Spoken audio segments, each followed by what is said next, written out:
Hello दोस्तों, मैं हूं जेएस राहुल और स्वागत है आपका हमारे YouTube channel study bye JS Rahul में। दोस्तों, आज हम लेकर आए हैं कक्षा 10वीं विज्ञान अध्याय 2 अम्ल क्षारक एवं लवण का पार्ट 6, जिसका आज का जो टॉपिक है दोस्तों वह है अम्ल एवं क्षारक के विलयन कितने प्रबल होते हैं। तो दोस्तों, आज के हम लोग जो टॉपिक होगा हम लोग का यही टॉपिक होगा, और जिसमें हम लोग दोस्तों आज जानेंगे कि पीएच स्केल और पीएच मान क्या होता है। पहले तो तुम लोग ये जानेंगे, दूसरा तो तुम लोग जानेंगे कि प्रबल अम्ल, दुर्बल अम्ल, प्रबल क्षारक तथा दुर्बल क्षारक क्या होता है। उसके बाद दोस्तों हम लोग जानेंगे कि कुछ सामान्य अम्ल का पीएच मान, जो कि दोस्तों ये काफ़ी वीवीआई होता है, बोर्ड्स एग्जाम में ये पूछे जाते हैं। ठीक है। उसके बाद दोस्तों हम लोग जानेंगे कुछ अम्ल एवं उनका प्राकृतिक स्रोत, तो ये भी काफ़ी वीवीआई है दोस्तों। ठीक है। उसके बाद हम लोग दोस्तों जानेंगे दैनिक जीवन में पीएच का महत्व। उसके बाद दोस्तों लोग जानेंगे अम्लीय वर्षा किसे कहते हैं, और उसके बाद दोस्तों लोग जानेंगे कि दंत क्षय कैसे होता है, ठीक है, तथा इसे कैसे रोका जा सकता है। तो दोस्तों आज हम लोग इन्हीं सवालों पर विचार करेंगे, और काफ़ी आज का दोस्तों जो टॉपिक है काफ़ी बेहद महत्वपूर्ण होने वाला है। इससे बोर्ड्स एग्जाम में आने वाले प्रश्न बहुत सारे बनते हैं। ठीक है। तो चलिए दोस्तों आज के टॉपिक हम लोग स्टार्ट करते हैं। तो दोस्तों सर्वप्रथम हम लोग देखते हैं कि पीएच स्केल क्या होता है। तो देखिए पीएच स्केल क्या होता है। ठीक है। किसी विलयन में उपस्थित हाइड्रोजन आयन की सांद्रता ज्ञात करने के लिए एक स्केल विकसित किया गया, जिसे पीएच स्केल कहते हैं।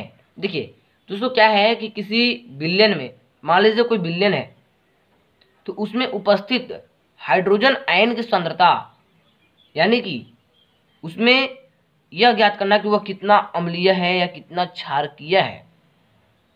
ठीक है। ज्ञात करने के लिए एक स्केल विकसित किया गया, जिसे पीएच स्केल कहते हैं। इससे दोस्तों जो पीएच स्केल से हमें पता चल जाता है कि वह विलयन अम्लीय है या क्षारकीय है या उदासीन है। ठीक है। दोस्तों देखते हैं इसके बाद क्या है कि इस पीएच में पी सूचक है पुषांश। देखिए ये जो पीएच है ना, पीएच यहाँ पे जो पी है वह पुषांश को सूचित करता है, जो कि एक जर्मन शब्द है जिसका अर्थ होता है शक्ति। जिसका अर्थ क्या होता है? शक्ति। ठीक है। तो ये मैं थोड़ा सा एनसीईआरटी बुक में आपको ये चीज़ लिखा हुआ है, इसलिए थोड़ा सा आपको मैं बताना चाहा। ठीक है। हम लोग आगे दोस्तों देखते हो कि पीएच, ठीक है, इस पीएच स्केल से 0 यानी कि अधिक अम्लता से 14 अधिक क्षारीय तक पीएच ज्ञात कर सकते हैं। यानी कि दोस्तों ये जो पीएच स्केल है ना, इससे हम लोग 0 से लेकर 14 तक के पीएच मान ज्ञात कर सकते हैं।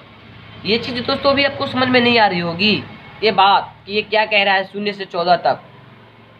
दोस्तों जैसे हम लोग और आगे पढ़ेंगे, थोड़ा सा जब हम लोग इसका एग्जाम्पल देखेंगे, इसका हम लोग चित्र देखेंगे, थोड़ा सा तो हमें और अच्छे से समझ में आ जाएगा। चलिए अब दोस्तों लोग आगे बढ़ते हैं धीरे धीरे। अब हम लोग दोस्तों देखते हैं कि पीएच मान क्या होता है। थोड़ा सा अभी थोड़ा सा इसमें हम समझ रहे हैं, आपको दोस्तों थोड़ा सा यहाँ पे दिक्कत है, उसी में तुरंत इसे सॉल्यूशन कर देता हूँ। ठीक है। तो पहले ये देख लेते हैं पीएच मान क्या होता है। देखिए पीएच मान एक ऐसी संख्या है जो किसी विलयन में अम्लीयता अथवा क्षारीयता को दर्शाता है। जो पीएच स्केल जो होता है दोस्तों, पीएच स्केल पे जो हम लोग जो मापते हैं तो उसे पीएच मान आता है। ठीक है। तो पीएच मान हमें बताता है, जैसे आप लोगों ने अभी तो बताया कि वह किसी विलयन में अम्लीयता या क्षारीयता को दर्शाता है। इसका मान 0 से 14 के बीच होता है। देखिए पीएच का मान 0 से 14 के बीच ही होता है।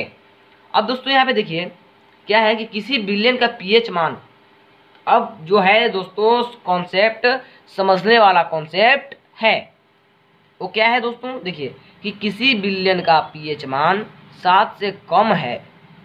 ठीक है। जब कोई विलयन का पीएच मान 7 से कम होता है दोस्तों तो वह अम्लीय होगा। दोस्तों ये टॉपिक से एग्जाम में कई सारे प्रश्न आते हैं। ठीक है, आपको दे देगा, ठीक है, कि ये मान लीजिए किसी विलेन का पीएच मान 5 है तो क्या होगा। तो जब तक दोस्तों आपको ये चीज़ याद नहीं रहेंगे, इतने सारे चीज़, थोड़ा सा मैं इसे आप 1 मिनट में इसे आपको समझा देता हूँ। देखिए क्या है कि किसी विलेन का पीएच मान जब 7 से कम होता है तो वह अम्ल होगा। यह 7 से जैसे जैसे कम होता है वैसे वैसे इसकी अम्लीयता बढ़ती जाती है। जैसे मान लीजिए 7 है, ठीक है, तो वहां से इसकी 7 से जैसे जैसे कम होगा, यानी कि 7 से कम, 7 है तो दोस्तों अम्ल नहीं होगा, 7 रहने पर वह उदासीन होता है। ठीक है, क्या बोल रहा है, 7 से कम, यहाँ पे देख लो, ये ध्यान देना थोड़ा सा दोस्तों, यहाँ पे आप लोग ये ध्यान देना, ये क्या लिखा हुआ है, 7 से कम। किसी विलेन का पीएच मान जब 7 से कम होता है तो वह अम्लीय होगा। और यहाँ पे ये भी चीज लिखा हुआ कि यह 7 से जैसे जैसे कम होगा, जैसे मान लीजिए 6 हुआ तो और इसका अम्लीयता बढ़ेगा, 5 तो और अधिक अम्लीयता बढ़ेगा, ठीक है, वह और अधिक अम्लीयता होगा, 6, 5, 4, 3, 2, 1, वो और अधिक उसमें अम्लीयता होगा। ठीक है, ये बात कही जा रही है, वैसे वैसे इसकी अम्लीयता बढ़ती जाती है। एवं यदि विलेन का पीएच मान 7 से 14 तक बढ़ता है, अगर विलेन में मान लीजिए उसका पीएच मान 7 से लेकर 14 तक बढ़ता है, ठीक है, तो विलेन में OH की सांद्रता को वृद्धि दर्शाता है। यानी कि इसे मत ऐसा समझिए हम लोग, ठीक है, ये इस पर मत ध्यान दो, थोड़ा सा ये सब समझ लो ना, कि जब 0 से, अरे क्या बोलते हैं, 7 से जब 14 तक जाता है, 8, 9, 10, 11, 12, 13, 14, तो उसकी क्षारीयता बढ़ती है। उसकी क्षारीयता क्या होता है, बढ़ती है, यानी कि उसके वह और अधिक क्षारीयता होते जाता है। यानी कि दोस्तों जब 7 से कम होता है तो अम्ल, जब 7 से अधिक होगा तो क्षारकता, क्षारक होगा वह। ठीक है, और दोस्तों अगर पीएच का मान 7 है तो विलेन उदासीन होगा। फिर से समझ लो, 7 होगा तो उदासीन, 7 से नीचे कम जाओ तो अम्ल, 7 से ऊपर 14 तक जाओ तो क्षारक। अच्छे से ये चीज़ आपको कॉन्सेप्ट क्लियर हो गया। तो दोस्तों चलिए, आई होप ये बात आपको क्लियर हो गया होगी, अगर नहीं तो फिर से हम लोग और यहाँ पे देखते हैं। जैसे मैं यहाँ पे देख लो, ठीक है, मान लो ये आपका पीएच स्केल है, ये तो ये पीएच स्केल है, ठीक है, अगर ये यहाँ पे आएगा 7 पे, तो ये क्या होगा, उदासीन। और जब 7 से इधर जाएगा, इधर, ठीक है, 6, 5, 4, 3, 2, 1, ठीक है, तो उसकी क्या होगी, अम्लीय प्रकृति वो बढ़ेगी। अम्लीय देखिए क्या, बढ़ती हुई अम्लीय प्रकृति जब 7 से कम होगा तब, यानी कि उसके H प्लस आयन बढ़ते जाएंगे, बढ़ते जाएंगे। देख यहाँ पे देख रहे बढ़ रहा कैसे, देखिए धीरे धीरे बढ़ते जा रहे हैं, बढ़ते जा रहे हैं, बढ़ते जा रहे हैं, यहाँ तक ये चीज होती है। और जब 7 से अधिक होगा, यानी कि 8, 9, 10, 11, 12, 13, तो क्या होगा, अम्लीयता घटेगा और क्षारीयता बढ़ेगी। यहाँ क्या होगी, बढ़ती हुई क्षारक प्रकृति। एक और चीज, यहाँ पे H प्लस आयन की सांद्रता में वृद्धि, इधर जब जाएंगे हम लोग, 7 से इधर जब हम लोग जाएंगे तो H प्लस आयन की सांद्रता में वृद्धि होगा। और जब हम लोग दोस्तों 7 से उधर, यानी कि 7 से ऊपर, यानी कि 8, 9, 10 इधर जाएंगे तो हम लोग क्या होगा, आयन, यानी कि H प्लस आयन की सांद्रता में कमी होगा। ठीक है, जब हम लोग 7 से ऊपर की ओर जाएंगे 14 तक, तो H प्लस आयन की सांद्रता में कमी होगी, अर्थात उसकी क्षारीयता बढ़ेगी। और जब हम लोग 7 से नीचे आएंगे, 6, 5, 4, 3, 2, 1, तो H प्लस आयन की सांद्रता में वृद्धि होगी और उसकी अम्लीयता बढ़ेगी। तो दोस्तों अब हम लोग देखते हैं, ठीक है, कि प्रबल अम्ल, यहाँ पे देखो, आगे बढ़ते हैं, अपने टॉपिक को आगे बढ़ाते हैं। प्रबल अम्ल क्या होता है ये चीज देखते हैं। ठीक है, तो देखिए, जिस अम्ल में हाइड्रोजन आयन H प्लस की संख्या अधिक होती है उसे प्रबल अम्ल कहते हैं। अब धीरे धीरे आपको दोस्तों सारी बात समझ में आ रही होगी।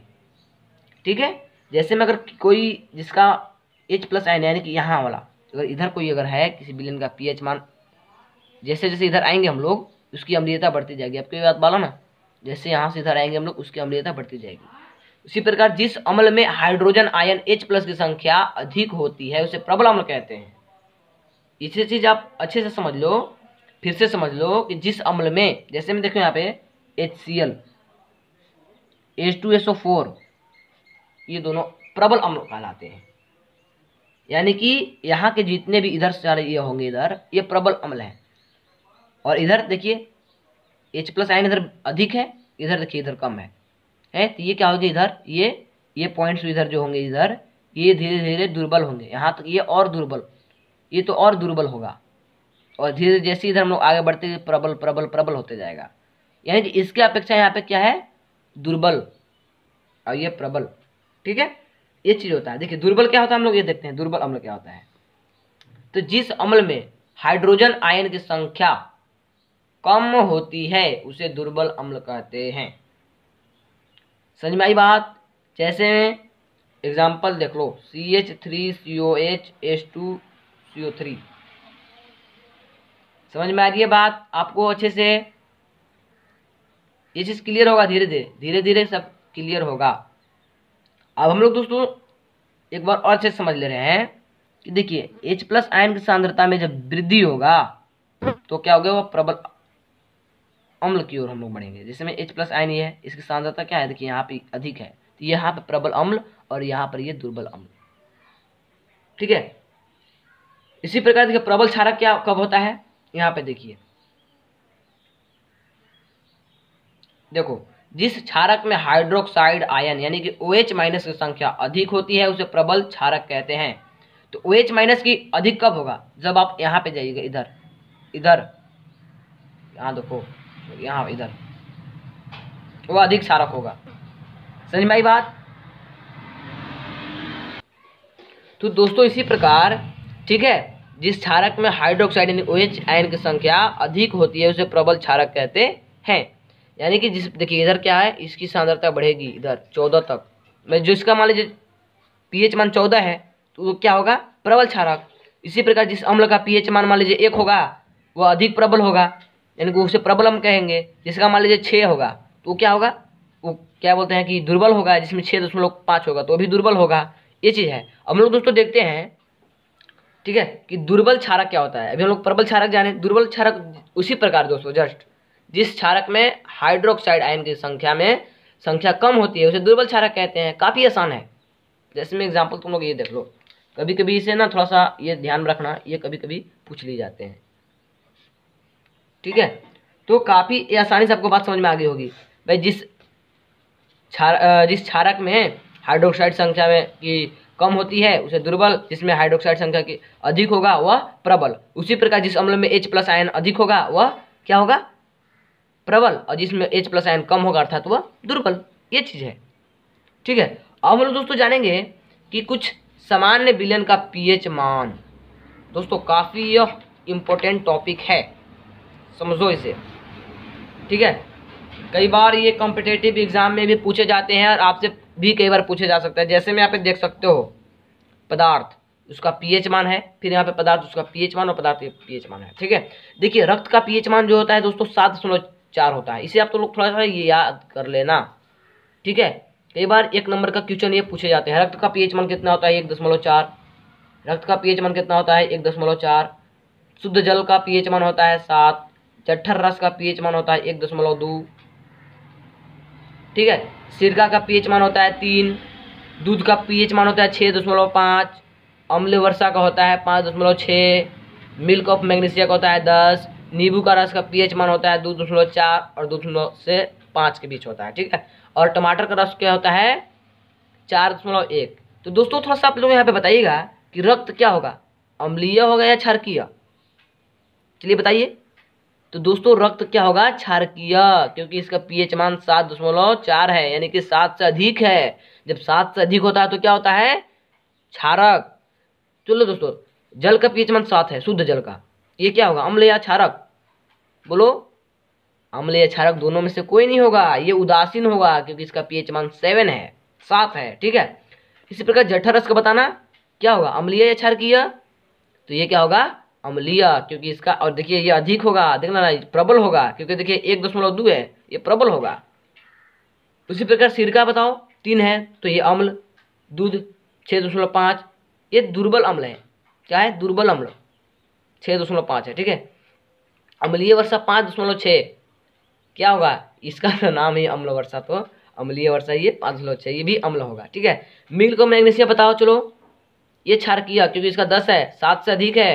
नींबू का रस ये भी अम्लीय, टमाटर का रस ये भी अम्लीय। चलो दोस्तों इसे आप थोड़ा सा ध्यान में रख लेना, याद रखना, इसका स्क्रीनशॉट ले लो थोड़ा सा, ठीक है। इसे इसी प्रकार आप लोग अपने नोट्स में भी इसे उतार लेना, ठीक है। अब हम लोग दोस्तों देखेंगे ये कुछ अम्ल एवं उनका प्राकृतिक स्रोत। ये दोस्तों काफी इंपॉर्टेंट टॉपिक है, ये जो दोस्तों ये टॉपिक है काफी इंपॉर्टेंट है,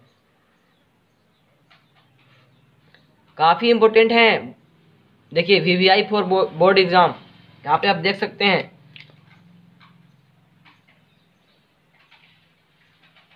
इससे आपको जरूरी है, यह 100% चांस रहता है कि एक न एक इतने 4 कितने में से कोई न कोई एक जरूर पूछ देता है एग्जाम में, 1-2, ठीक है। चलो इस देखते हैं क्या है। देखिए सिरका, सिरका में कौन सा अम्ल पाया जाता है? एसिटिक अम्ल। इसे तो आप लोग याद रखना पड़ेगा दोस्तों, ये चीज आपको याद रखना ही पड़ेगा, काफी इंपॉर्टेंट है ये। संतरा में क्या होता है? सिट्रिक अम्ल। इमली में क्या होता है? टार्ट्रिक अम्ल, ठीक है। और इमली हो गया। टमाटर में होता है ऑक्जेलिक अम्ल, दही में होता है लैक्टिक अम्ल, नींबू में होता है सिट्रिक अम्ल, चींटी का डंक में होता है मैथेनोइक अम्ल, और नीटल का डंक में भी होता है मैथेनोइक अम्ल। देखो ये दोनों का सेम है, ये दोनों का देख लो सेम। उसी प्रकार देखो नींबू का भी होता है सिट्रिक अम्ल और संतरा का भी होता है सिट्रिक अम्ल। तो ये आपको याद होंगे, यहीं पे मैं आपको यहीं पे याद करा दे रहा हूँ, ठीक है। सिरका में क्या होता है याद रखना, थोड़ा सा बोलो साथ, मेरे साथ बोलो, ठीक है। एसिटिक अम्ल। सिरका में क्या होता है? एसिटिक अम्ल, एसिटिक अम्ल, एसिटिक अम्ल। सिरका में क्या होता है? एसिटिक अम्ल। संतरा में सिट्रिक अम्ल और नींबू में भी सिट्रिक अम्ल। चींटी का डंक और नेटल का डंक में क्या होता है? मैथेनोइक अम्ल। इमली में क्या होता है? टार्ट्रिक अम्ल। थोड़ा सा इसे आप लोग थोड़ा सा ध्यान देना, एक बार में याद हो जाएंगे ये चीज, ठीक है। टमाटर में ऑक्जेलिक अम्ल, दही में लैक्टिक अम्ल। चलो काफी ये इंपॉर्टेंट रहा। और हम लोग दोस्तों अब देखते हैं अपने दैनिक जीवन में पीएच का क्या महत्व है, ठीक है। तो चलो देखो यहाँ पे दोस्तों हम लोग देखते हैं दैनिक जीवन में पीएच का महत्व को, ठीक है। तो देखिए क्या है कि दैनिक जीवन में पीएच का महत्व बताइए, एक प्रश्न भी होता है, कभी मान लो 2 नंबर में पूछ दिया तो थोड़ा सा चांसेस बनते हैं इसको। तो देखिए दैनिक जीवन में पीएच का महत्व बताइए, इसको थोड़ा सा इम्पोर्टेंट ही समझ लो। वैसे तो एग्जाम में उतने पूछे नहीं जाते हैं, लेकिन आपसे कोई लोग पूछ सकता है। भैया आपके मान लो छोटे भाई लोग हों जो पढ़े तो कोई पूछ दें, तो थोड़ा जरूरी होता है। देखो दैनिक जीवन में पीएच का महत्व इसलिए है क्योंकि सभी जीवित प्राणी केवल संकीर्ण पीएच प्राश में ही जीवित रह सकते हैं, समझे। इसीलिए हमारे दैनिक जीवन में पीएच का भी महत्व है। अगर मान लीजिए हमारा भी, देखिए हमारा शरीर भी एक निश्चित पीएच प्राश के बीच काम करता है, ठीक है, जो कि होता है 7.0 से 7.8। हमारा शरीर, एक महत्वपूर्ण प्रश्न बनता है कि हमारा शरीर कितने पीएच प्राश के बीच कार्य करता है। तो ये क्या हो जाएगा? 7.0 से 7.8 पीएच प्राश के बीच कार्य करता है। एक अच्छी फसल के लिए भी पौधे को एक विशिष्ट पीएच प्राश की आवश्यकता होती है।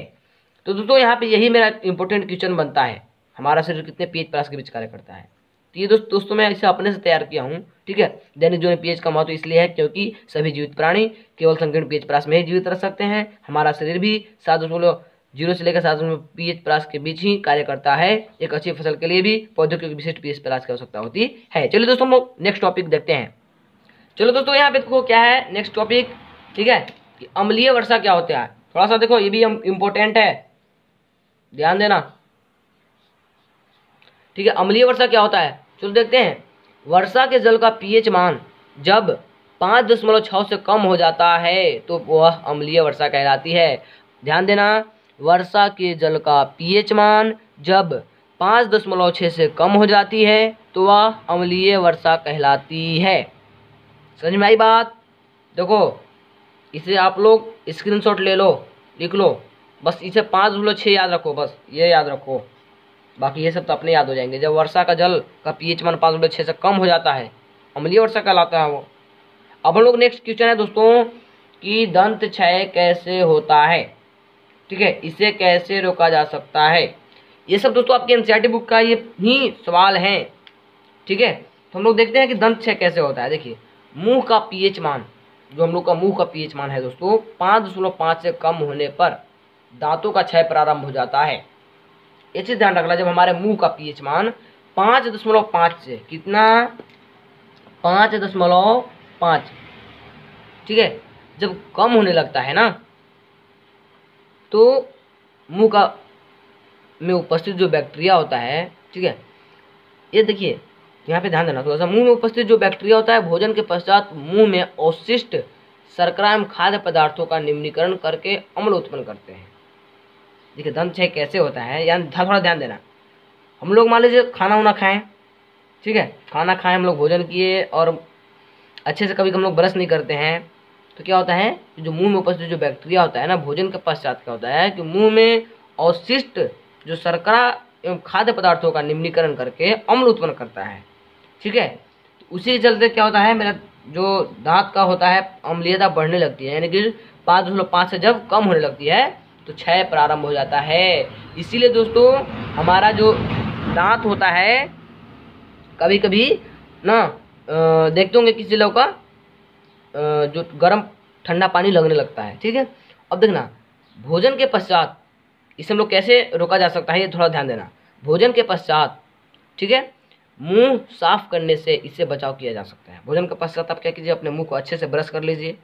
ठीक है, अच्छा, मुंह की सफाई के लिए क्षारीय दंत मंजन का उपयोग करने से अम्ल की अधिक मात्रा को उदासीन किया जा सकता है। जैसे कि दोस्तों आप लोग जानते हैं कि अम्ल और क्षारक अभिक्रिया करके लवण का निर्माण करते हैं। ठीक है, और क्या होता है कि अम्ल और क्षारक जब अभिक्रिया करेंगे तो क्या होगा, उसकी वह उदासीन कर देता है। ठीक है, उसकी अम्लता को समाप्त कर देगा जो दोनों जब अभिक्रिया करेंगे तो। ठीक है, तो क्या होगा कि जब आप क्षारकीय प्रकृति का दंत मंजन यूज करेंगे तो वो क्या होगा, उदासीन हो जाएगा। चलिए दोस्तों, आज हम लोग इन्हीं सब प्रश्नों के साथ आज के हम लोग टॉपिक को यहीं पे समाप्त करते हैं।